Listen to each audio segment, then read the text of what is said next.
Indian national Lokdal के राष्ट्रीय अध्यक्ष अभय सिंह चौटाला ने भाजपा और कांग्रेस दोनों दलों पर जनता को ठगने का आरोप लगाया है। उन्होंने कहा कि हरियाणा की जनता, खासकर युवा वर्ग, अब भाजपा शासन से ऊब चुका है। वहीं कांग्रेस ने भी सत्ता में आने के लिए बार बार मतदाताओं को गुमराह किया और भाजपा की मदद की। अभय चौटाला मंगलवार को चंडीगढ़ में आयोजित प्रेस कॉन्फ्रेंस में पत्रकारों से रूबरू हो रहे थे। इस दौरान उन्होंने एक नया मोबाइल एप्लीकेशन इनेलो सेवक लॉन्च किया। इसके जरिए जनता सीधे उनसे अपनी शिकायतें दर्ज करा पाएंगी। अभय चौटाला ने कहा कि सरकार पोर्टल के नाम पर जनता की समस्याओं से भागती है। मुख्यमंत्री विंडो ऐप भी सिर्फ दिखावा साबित हुई है, किसी को इंसाफ नहीं मिला। जबकि इनेलो का सेवक ऐप शिकायतों को न केवल दर्ज करेगा बल्कि उन्हें उच्च अधिकारियों तक पहुंचाने का भी काम करेगा। सरकार को अपनी कमियां और खामियों का पता रहे कि तुम्हें किस तरह से अधिकारी जो है लोगों के काम में अड़चन खड़ी करते हैं, किस तरह से उनको परेशान किया जाता है, कैसे लोग रोज़ाना अफसरों के चक्कर काटते हैं, ये सारी चीज़ें फिर सामने आएगी। ये ऐप जो है, मैं आपको इसके बारे में एक चीज़ और बता देना चाहता हूँ। यहाँ पे एक सीएम विंडो बनाई गई थी कि लोग अपनी कंप्लेंट सीएम विंडो में दें। सीएम विंडो तो केवल लोगों को बेवकूफ़ बनाने के लिए थे। किसी को भी सीएम विंडो से आज तक न्याय नहीं मिला। हमारी जो ऐप है, इसका मकसद लोगों के साथ न्याय कराना है। हम लोगों को इसके माध्यम से उनकी जो दिक्कत और कठिनाई है, समस्याएं, उनका समाधान कराएंगे। अभय चौटाला ने कहा कि हर शिकायत को मीडिया में भी सार्वजनिक किया जाएगा ताकि सरकार जवाबदेह बने।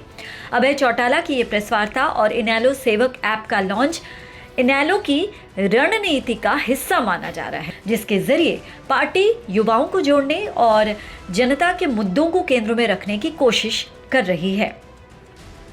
भाजपा और कांग्रेस दोनों पर तीखे हमले करते हुए अभय चौटाला ने साफ किया कि इनेलो आगामी चुनावों में विकल्प की राजनीति के एजेंडे पर उतरेगी। युवा वर्ग जो है बेरोजगारी की वजह से और सरकार के गलत फैसलों की वजह से आज मायूस है। मैंने विशेष रूप से अब जब इस सम्मान दिवस के लिए मैं पूरे प्रदेश में निमंत्रण देने गया, अपने साथियों की जिम्मेवारी लगाने गया, तो मैंने बहुत नज़दीक से ये चीज़ देखी, महसूस किया।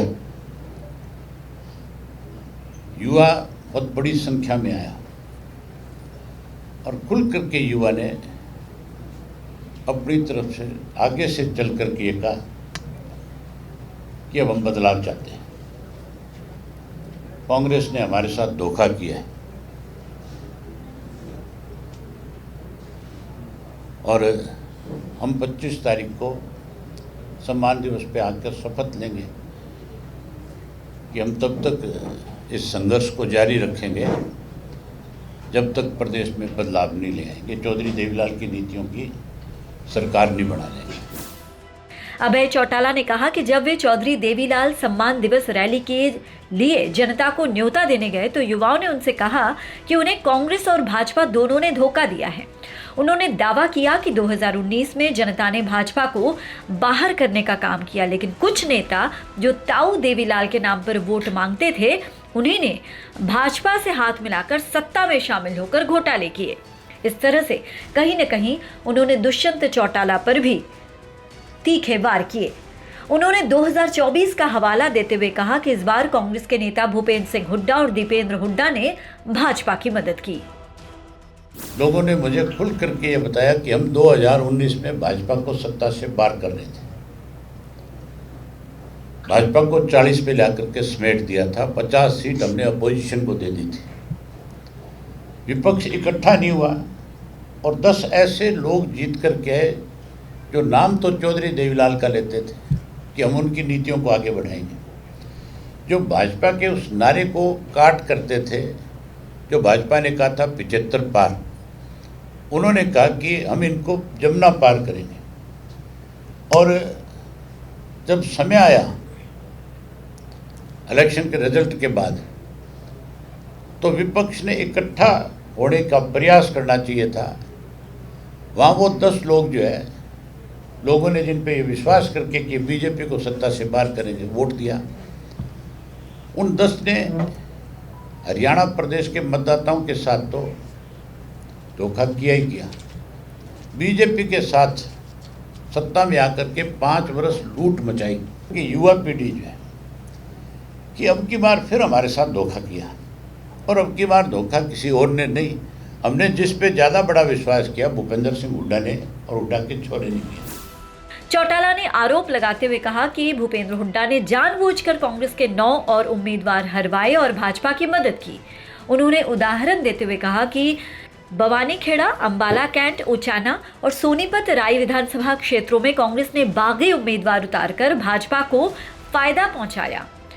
उन्होंने तंज कसते हुए कहा कि राहुल गांधी का सरकारी आवास 1 हफ्ते में खाली करा लिया गया था, लेकिन हुड्डा 1 साल से नेता प्रतिपक्ष पद छोड़ने के बावजूद आज तक सरकारी मकान में डटे हुए हैं। बच्चे बच्चे की ज़बान पे आज ये बात है कि किस तरह से कांग्रेस है बीजेपी की मदद की। मैं आपको उदाहरण के तौर पे 5-7 नाम बता देता हूँ। जो जीतने वाले कैंडिडेट थे उनकी टिकटें काट करके उनकी जगह डम्मी उतार दिए गए और वो फिर भाजपा के खाते में चली गई। अब बवानीखेड़ा की सीट देखो, वहाँ सबसे मजबूत दावेदार बाल किशन रामकिशन फौजी था, उसका टिकट काटा गया और वहाँ एक ऐसे आदमी को टिकट दे दिया गया जो कभी उस कॉन्स्टिट्यूंसी में गया ही नहीं। इसी तरह शारदा राठौड़ जितने बड़ी कैंडिडेट थी उसकी टिकट काटी और उसकी जगह भी ऐसा कैंडिडेट दिया जिसे कोई जानता भी नहीं था। राहुल गांधी की मेंबरशिप ख़त्म हो गई थी और 1 हफ्ते में उनसे कोठी खाली करा ली गई थी। हो गई थी कोठी खाली 1 हफ्ते में।